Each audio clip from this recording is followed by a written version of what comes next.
The next plugin I would use would be Multipressor. Multipressor is a really good multi-band compressor. It just doesn't look very nice or feel very good, and it can be a bit confusing with all the dials on it. But essentially this is a multi-band compressor. I would turn off the bands and just use a single band. Sometimes a multi-band compressor can be really good with mastering if you're trying to basically make like the S's less prominent, or you're trying to make the impact of the low end less. So you can do that really easily with this unit. Or sometimes the vocals are jumping up too much. If you put it just on the middle band, that can be really good to take the edge off things, make it a little bit less distracting, those sorts of things. So the final limiter I would put on here would be adaptive limiter. Adaptive limiter is a look ahead limiter, and it's slightly better than the other limiter in Logic. It's better for maximizing loudness out of a song. So I would start with this with true peak detection off and push up the gain until it sounds bad, and then back off until it sounds good.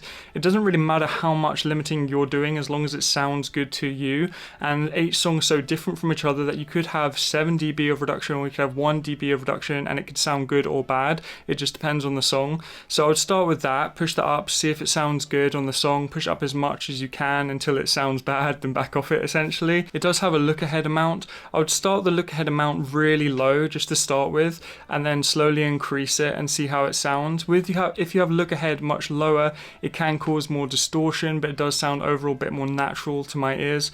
So experiment with that a little bit, but don't get too wound up by it. Just try and see if you can limit that song and make it sound a bit louder. The final plugin I would say is have a multimeter in Logic. The multimeter in Logic is really good. I use this for every time I master a song. I don't get too wound up by figures like LUFS or RMS or anything like that, but once you finish your song, just have a little check and see if it's alright. If you're like minus 20 LUFS at the end, you probably should make it a bit louder, because most other releases, commercial releases, are going to be much louder than that song.